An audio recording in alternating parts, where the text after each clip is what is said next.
Hello, hello! Welcome back.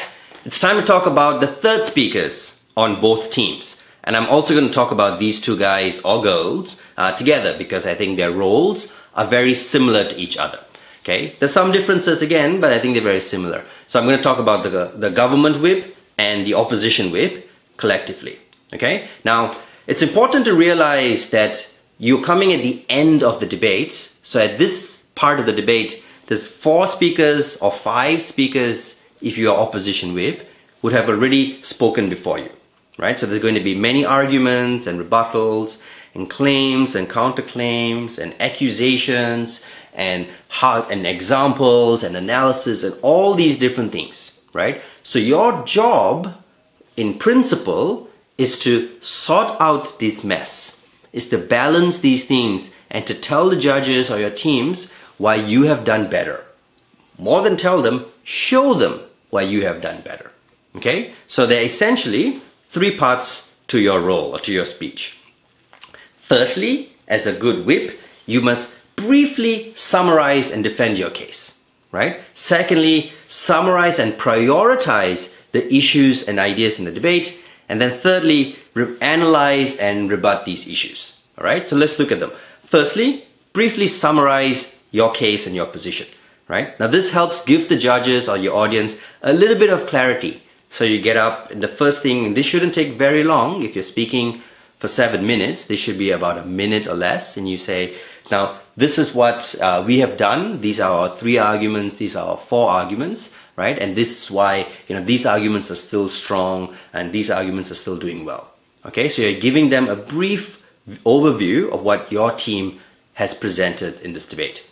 The second thing you do, and this is one of the most important things, you summarize and prioritize the issues and ideas in the debate. You're identifying what you think are the most important points in the debate, right? So these are things that maybe will be questions in the minds of your audience, things on which the debate might turn or might hinge. So, for example, if on the topic that we would ban smoking in the university campus, one of the issues may be how much harm is there from people smoking on campus. Is the harm very, very real? Because the government team will try to create a lot of harm to a lot of people, and the opposition team will try to reduce this harm and say that it's really not that much harm. Or an issue could be about rights. How do we balance the rights of smokers and the rights of non-smokers? Okay, so as a whip speaker, I want to identify these things. I want to say, or you would want to say, there are 2 issues in this debate, or there are 3 issues in the debate. Firstly, the issue of harm. Secondly, the issue of rights. And then thirdly, what is the role of a university, right? Sometimes these can be characterized based on the arguments of the other team, perhaps. So the 3 arguments they presented, those are going to be the important issues in this debate. Okay? Sometimes these are also presented as questions. So, do people have the right to smoke? Or which is more important? Right? And so on and so forth. You get the idea. But basically, what you need to do is identify what the most important issues in the debate are. This should also not take very long. The third thing you should do is you should rebut and analyze those issues. So now I've identified 3 important issues. I've said the first important issue in this debate is what is the harm of secondhand smoke? Secondly, how do we balance the rights of smokers and non-smokers? Right? So now in the third part of my speech, I should rebut those things and I should analyze. So I said, what is the harm? Then I will give you reasons why the harm is very real or the harm can be reduced. And then secondly, when I talk about the rights, I will show you why our argumentation on rights is better than their argumentation on rights. Okay? To do these things, I can provide new rebuttals to arguments. I can provide new examples. I can also provide new analysis to rebuttals. What I cannot do, what I should not do as a whip speaker, is provide new arguments. A new argument is an idea that has not happened in the debate before and is not a rebuttal. Okay? So if no one on my team so far has talked about, let's say, cost, the economic perspective has never come up in this debate before, then as a whip speaker, I shouldn't bring that idea up.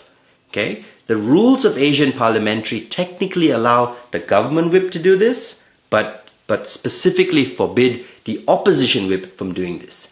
But I think it's good strategy for neither of the whip speakers to bring new arguments. You can bring a new rebuttal.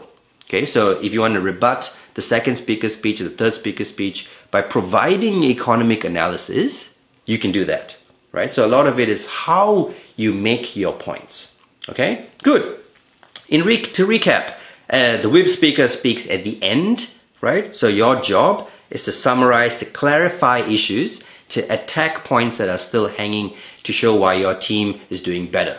To that effect, you should do 3 things.